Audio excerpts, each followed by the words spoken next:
Good morning, good afternoon, everyone. I hope you can hear me okay. It's really an honor to present to this group, and I look forward to the networking and Q&A afterwards. So let's get started. Yeah, so maybe I'll start with a really brief intro about Aquaya. Aquaya is a nonprofit research organization that's really focused on water and sanitation, and our mission is to bring the rigor of scientific research into the practical issues practitioners and decision makers in the wash sector are faced with. We're a US organization initially, but we have an office in Nairobi, Kenya, and actually soon one in Accra, Ghana. We have about 40 staff right now based in 7 countries. And I would say our specificity is that we do field research, but also publish in peer-reviewed journals similar to academics. Next. So today's topic is how can rural water services be financially viable? And I thought I would offer 3 different insights from Aquaya's research that relate to 3 different aspects of this question. So the first topic I'll present on is how to make water quality monitoring financially viable. The second one, how to unlock user payments. And thirdly, how to increase the customer base using pro-poor subsidies. Thanks. So I'll spend just a few minutes on each topic. So the first one is about how to make water quality monitoring financially viable.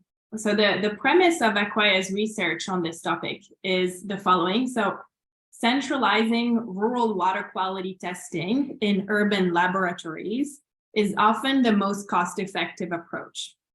So why is that? Well, it turns out that 70% of Africa's rural areas are within 2 hours of an urban center. So you can see an illustration on this map of Ghana, where blue and green indicate locations within 2 hours of a city. So you can see most of rural Ghana is close enough to a city that their water samples can be tested there.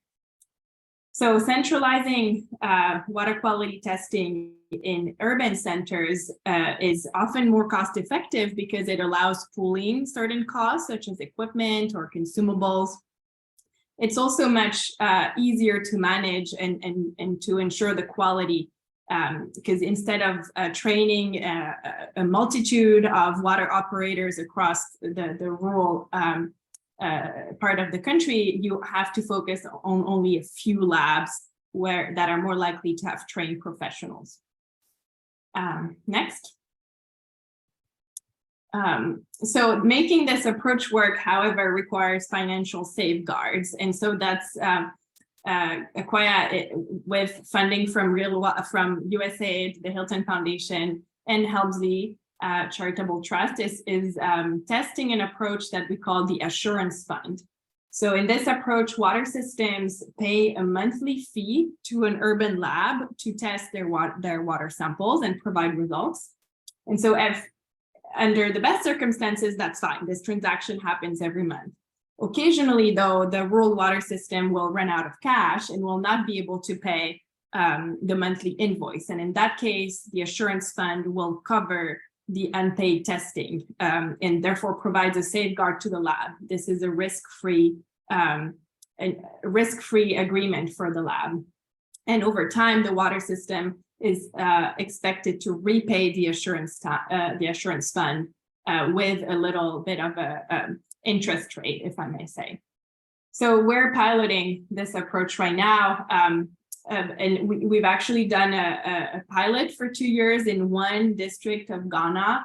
And what was really interesting out of that is that it really paid off for the water systems to enroll in that arrangement. So they were now paying monthly for water quality monitoring, but we learned that the majority of their customers were now willing to pay more, higher tariffs to maintain water testing and treatment. And linked to that, local authorities recently approved a tariff increase, which was really beneficial for the water systems to maintain their financial viability. So that's all I'll say on this topic. Now moving on to a very different topic, which is unlocking user payments. Next. So this research has been in Uganda and looks at the issue of community water supplies, such as hand pumps, that are often struggling to collect user fees. And as a result, there is few funds for maintenance. And when the water point breaks down, communities face long periods of downtime. And the absence of funds is because water users are reluctant to pay the volunteer water committees that are supposed to manage this. There is a trust issue, lack of accountability.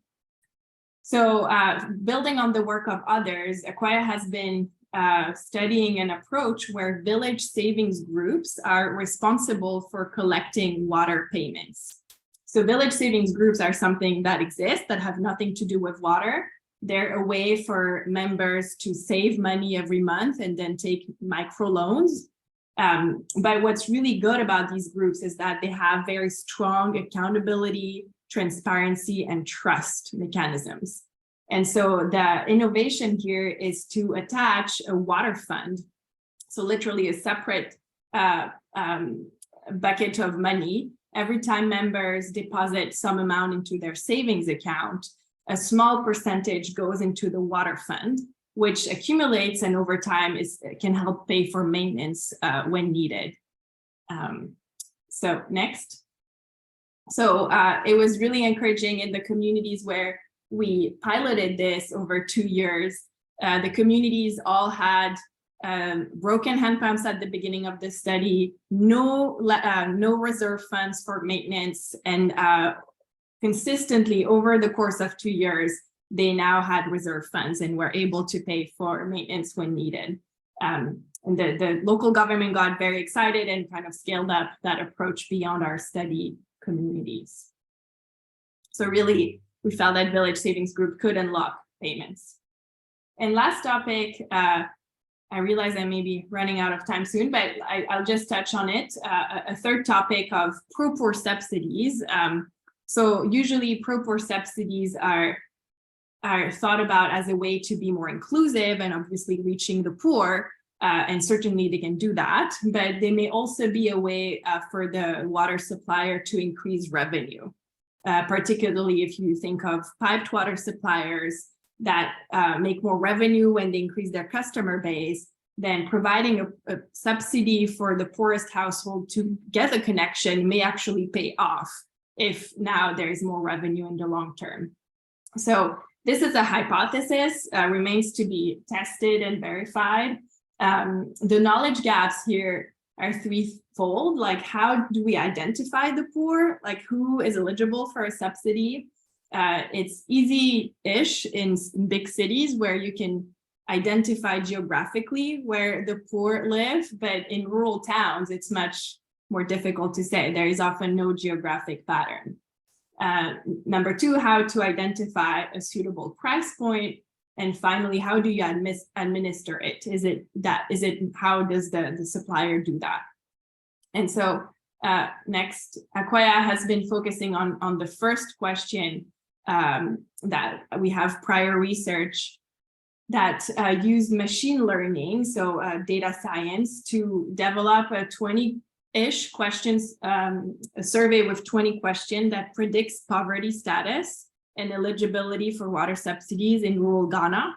And so we found that using machine learning improved performance over existing surveys or proxies that were in use, and it can be administered from a mobile phone. So that was our research into the first topic, and now we're actually conducting research right now in partnership with Safe Water Network in Ghana to address the other questions I raised. Yeah, and so that, sorry, I kind of brushed through. I'd be really happy to talk more. Wanted to acknowledge our funders, USAID through their Real Water Project, the Hilton Foundation, Helmsley Charitable Trust, and Safe Water Network.